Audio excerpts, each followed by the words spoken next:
स्वागत है आप सभी का हमारे YouTube channel the steno pulse पर। 80 WPM डिक्टेशन स्टार्ट होगा 3 सेकंड के बाद।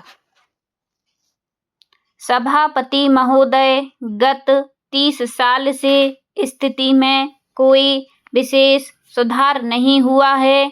स्थिति के हल के लिए हिंदी भाषा का विकास भी नहीं हुआ है। यह संशोधन केवल हिंदी भाषी क्षेत्रों पर लागू होता है। अन्य क्षेत्रों के बारे में सरकार ने क्या किया है? समय की मांग है कि न्याय पूरे देश में क्षेत्रीय भाषाओं में ही प्रदान किया जाए। इसलिए यदि सरकार सभी क्षेत्रीय भाषाओं में अनुवाद के लिए एक व्यापक संशोधन विधेयक लाती तो अच्छा होता, लेकिन दुर्भाग्य से ऐसा नहीं किया गया है।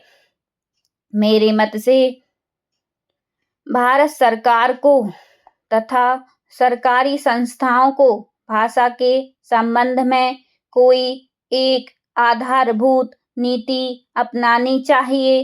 कोई भी भाषा उन लोगों पर थोपी ना जाए जो उस भाषा को ग्रहण करने के लिए अभी तैयार नहीं हैं। भाषा तथा भाषा के बीच किसी प्रकार का भेदभाव नहीं होना चाहिए। भाषा के संबंध में कोई अनिवार्यता नहीं होनी चाहिए। विभिन्न भाषाई लोगों के मध्य अनावश्यक बाधाएं न हों। पैराग्राफ।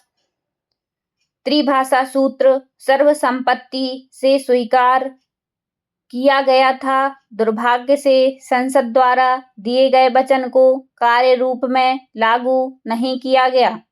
इससे कठिनाइयां उत्पन्न हुई। आज भी हिंदी भाषी क्षेत्रों के हमारे मित्रों ने दक्षिण की भाषाओं को नहीं सीखा है।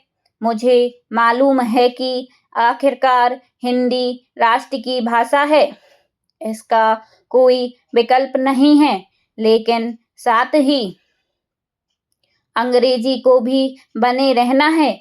हमें आने वाली लंबी अवधि तक अंग्रेजी को राजभाषा के रूप में स्वीकार करना है। हमारे जैसे बड़े राष्ट्र में 2 राजभाषाएं हो सकती हैं। इसके साथ हमें क्षेत्रीय भाषाओं का भी विकास करना चाहिए। वे क्षेत्रीय भाषाएं हैं, लेकिन हमने उन्हें राष्ट्रीय भाषाओं के रूप में उनके महत्व के कारण स्वीकार किया है। आज हम अधिक से अधिक कट्टरपंथी और संकीर्ण विचारधारा वाले बन रहे हैं। भाषा तो केवल बातचीत का एक माध्यम है। भाषा लोगों के लिए है, लोग भाषा के लिए नहीं बने। अतः भाषा के प्रश्न को प्रतिष्ठा का प्रश्न नहीं बनाया जाना चाहिए। पैराग्राफ। मंत्री जी को यह घोषणा करनी चाहिए कि वह संविधान में 8वीं अनुसूची में सम्मिलित सभी भाषाओं में संविधान के अनुवाद का कार्य आरंभ करें। भाषा के लोगों को अपनी भाषा में अपना संविधान बनाना चाहिए। जो संशोधन प्रस्तुत किए गए हैं उनसे स्पष्ट है कि संविधान के हिंदी अनुवाद को प्राधिकृत किए जाने का दक्षिण भारत में कोई विरोध नहीं करता है।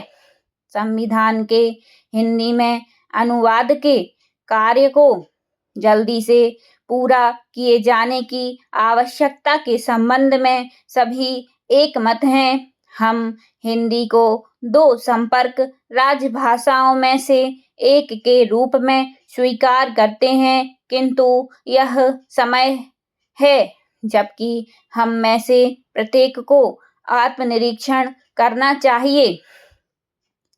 हिंदी को संस्थाएं उतनी पुस्तकों का प्रकाशन नहीं कर रही है जितना उन्हें करना चाहिए। मेरा कहना है कि सरकार की उदासीनता के कारण ही हिंदी को व्यावहारिक रूप से उचित मान्यता नहीं दी गई है। स्टॉप।